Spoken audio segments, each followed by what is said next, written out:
Alright, so I guess this means we gotta talk about this setup then.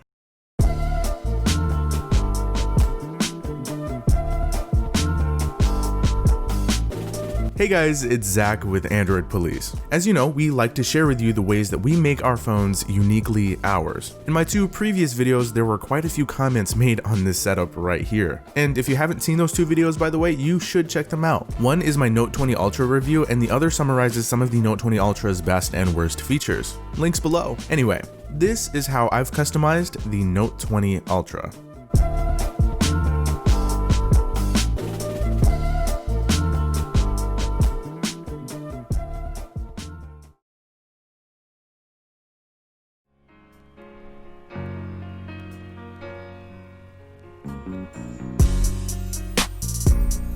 For starters, the launcher I'm using is called Launcher V2. It's not in the Play Store, so make sure you check the links in the description. Everything else will be there too, so don't worry. I'm using an icon grid size of 12 by 6. I disabled the icon labels. I'm using an icon size of 95%, and I hid the status bar. Now, I've gotten many questions on this icon pack. So this one is called Fluent. It's my current go-to, and I really enjoy it. I've got 4 icons on my main home screen here. These are some of my most used applications, and if I swipe up on some of them, it'll open up a folder showing apps from that same category. Tapping on them normally will just open up that application, so it's a really nice way to keep things clean while still having quick access to a bunch of other apps.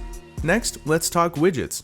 This one right here is from Flow 4K WGT. I think it looks really great, especially on larger devices like the Note 20 Ultra. And I have it set to open up the clock and the calendar apps when I tap the matching areas of that widget. The one I've got at the bottom is also from Flow 4K WGT. It's slightly customized to show my name there, and I actually have this placed on the dock, so it stays there whenever I swipe to a different home screen. It displays the current weather and the battery percentage too. Another way I make this phone mine is with skins from this video sponsor, dbrand. I'm using their black leather skin. I just love the way it looks, and I love the way it complements the bronze color of this phone. Dbrand, of course, offers a large number of different colors, styles, and different textures for a huge range of devices. So make sure you check them out, link below. Now on to that next home screen, I've got month calendar widget. Now, if you know anything about me, you should know that I've been using this for forever, basically. And I know there are plenty of other calendar options out there, especially when it comes to KWGT stuff, but I always find myself coming back to this one, and it might just be the quick and easy and smooth access to the full year view. Below that, I've got some other regularly used applications. I've got the Gallery app, I've got the My Files app for file management, of course, there's Google Messages, and there's a folder dedicated to games. I've got a handful of rhythm games in here. Of course, I've got good old Citus. You've probably seen me play this in videos before.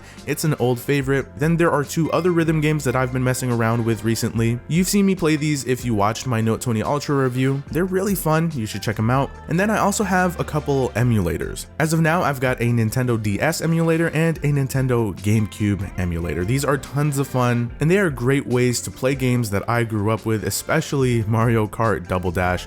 Such a fun part of my childhood. I love this game. Pairing this up with a controller makes for a great gaming experience. I also plan on looking into Xbox Game Pass. It looks really solid, so that'll definitely be fun.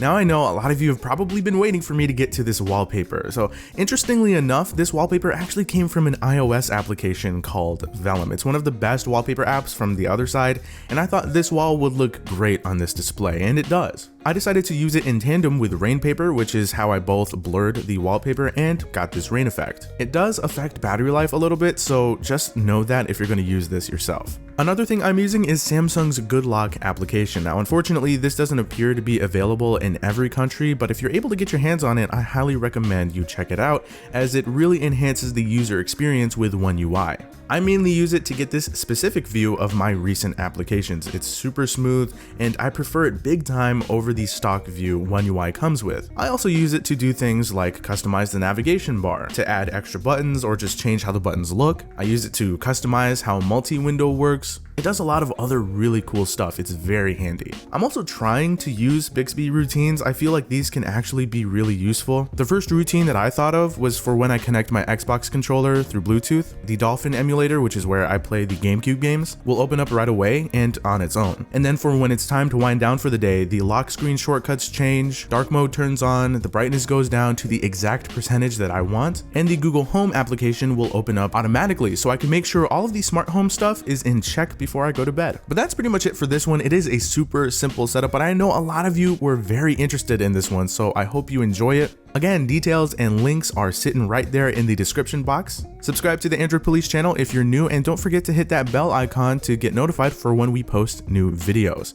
It's been Zach, and thank you so much for watching.